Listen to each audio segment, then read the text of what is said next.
नमस्कार, मैं डॉक्टर रजनी मीना। आज की कक्षा बी पार्ट फर्स्ट ईयर और एमए प्रीवियस की पॉलिटिकल साइंस के विद्यार्थियों के लिए रखी गई है।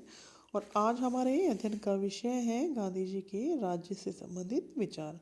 गांधी जी राज्य के आलोचक रहे। उनके अनुसार राज्य किसी भी नैतिक उद्देश्य की पूर्ति नहीं करता और राज्य संगठित हिंसा का प्रतीक है। उनके अनुसार राज्य दमनकारी शक्ति के द्वारा व्यक्ति के आचरण पर नियंत्रण स्थापित करके मनुष्य की आत्मा का बलपूर्वक हनन करता है। गांधी जी राज को अनावश्यक बुराई के रूप में देखते थे। उनका मत है कि राज व्यक्ति पर बाध्यकारी नियंत्रणों के माध्यम से उसकी स्वतंत्र चेतना को प्रतिबंधित कर देता है। उनके अनुसार व्यक्ति की अंतरात्मा पर भौतिक शक्ति के माध्यम से लगाए गए नियंत्रण उसका वास्तविक कल्याण कर ही नहीं सकते। गांधी जी आधुनिक राज्य की जो दमनकारी शक्ति संरचना है उसके घोर विरोधी रहे। उनकी मान्यता थी कि राज्य की संप्रभु शक्ति वस्तुतः हिंसा और पशु बल पर आधारित होती है और मनुष्य पर उसकी अंतरात्मा के आदेशों के बजाय राज्य द्वारा निर्मित कानूनों के माध्यम से नियंत्रण स्थापित किया जाना व्यक्ति के आत्म साक्षात्कार के मार्ग में सबसे बड़ी बाधा है। गांधी जी का स्पष्ट मत रहा कि राज्य की संप्रभुता अपनी नियति को स्वयं निर्धारित करने के मनुष्य के नैतिक आधार का स्पष्ट निषेध है। गांधी जी के राजनीतिक दर्शन का लक्ष्य मानव की परिपूर्णता को सुनिश्चित करना रहा। गांधी जी राज्य सत्ता के किसी भी अर्थ में राज्य सत्ता को वैध नहीं मानते थे। वे तो राज्य की सत्ता के प्रति समर्पण को भी पाप की संज्ञा देते थे। उनके अनुसार संगठित हिंसा पर आधारित राजकीय आदेशों को कानून की संज्ञा देना वास्तव में प्रेम और अहिंसा के बल के शाश्वत महत्व का अवमूल्यन करना है। गांधी जी का आग्रह है कि मनुष्य पर राज्य के आदेशों का बाह्य नियंत्रणों की अपेक्षा उनकी स्वयं की अंतरात्मा की आवाज़ के अनुसार या अंतरात्मा के नियंत्रण के अनुसार कार्य करना अधिक पवित्र है। इस प्रकार गांधी जी ने राज्य को केंद्रित रूप में हिंसा का प्रतिनिधित्व करने वाला संगठन माना। उनका यह भी मानना था कि क्योंकि सभी मनुष्य मूल रूप से सामाजिक प्राणी होते हैं और प्रत्येक स्थिति में वे नैतिक व्यवहार नहीं कर पाते और न ही सदैव समाज के प्रति अपने वांछित नैतिक उत्तरदायित्व का निर्वहन नहीं कर पाते हैं। इसी बात को ध्यान में रखते हुए गांधी जी ने मर्यादित राज्य की आवश्यकता को स्वीकार किया। अर्थात गांधी जी का मानना था कि प्रत्येक व्यक्ति प्रत्येक स्थिति में नैतिक व्यवहार नहीं कर पाता है और सदैव समाज के प्रति अपने जो नैतिक दायित्व हैं उनका निर्वहन नहीं कर पाता है।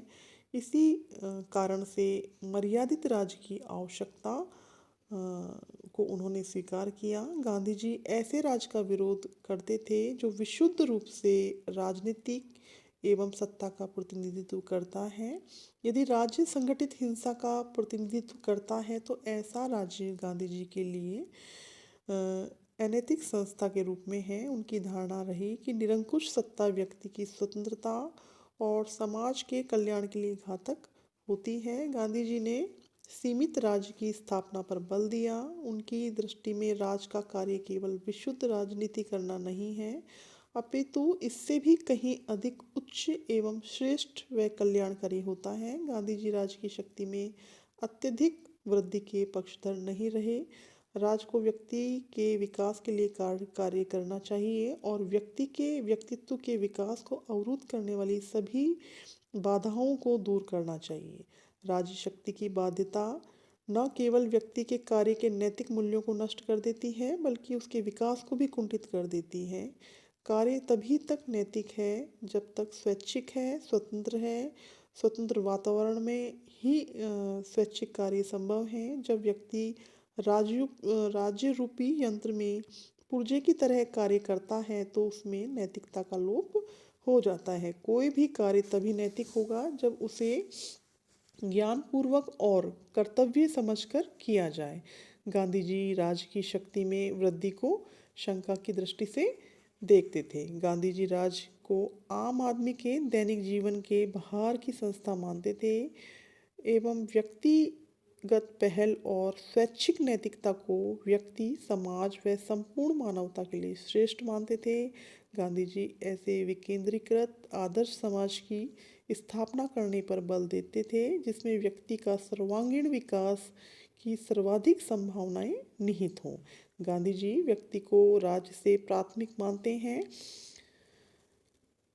और इसी आधार पर एक आदर्श अहिंसक राज्य की स्थापना करना चाहते हैं जिसे बहुमत पर आधारित स्वराज की संख्या दी जा सकती है। गांधी जी ने आत्मनिर्भर ग्रामीण समुदायों से निर्मित शासन की वकालत की। बहुमत की निरंकुशता व मनमानी को उन्होंने अस्वीकार किया। गांधी जी के आदर्श राज के हर नागरिक को अपनी अंतरात्मा की आवाज़ से प्रवृत्त होना चाहिए। गांधी जी ने अपराध को एक रोग मानते हुए उसके इलाज के लिए नैतिक समझाइश को दंड से कहीं अधिक श्रेष्ठ व उपयोगी माना। गांधी जी ने ऐसे समाज की परिकल्पना की जो शोषण से विहीन हो, जिसमें मजदूरों और पूंजीपतियों व किसानों और जमींदारों के मध्य संघर्ष ना हो। गांधी जी ने व्यक्तियों के व गांवों और शहरों के आपसी संबंधों को निष्क्रिय प्रतिरोध और ट्रस्टीशिप के सिद्धांत के माध्यम से हल करने पर जोर दिया। इस प्रकार हम कह सकते हैं कि गांधी जी ने जो विशुद्ध रूप से राजनीति व सत्ता का प्रतिनिधित्व करने वाला एक संगठन के रूप में जो राज्य नामक संगठन है उसका उन्होंने विरोध किया। उन्होंने मर्यादित राज्य की व्यवहारिक आवश्यकता पर बल दिया और आदर्श के रूप में वो राज्यहीन समाज की कल्पना करते थे। इस प्रकार गांधी जी ने राज्य को एक संगठित हिंसा के प्रतीक के रूप में और व्यक्ति की अंतरात्मा पर बाह्य नियंत्रण लगाने वाली संस्था के रूप में देखा। व्यवहारते उन्होंने मर्यादित राज्य का समर्थन किया और आदर्श रूप में उन्होंने राज्यहीन समाज की कल्पना की। आज की कक्षा यहीं तक। धन्यवाद।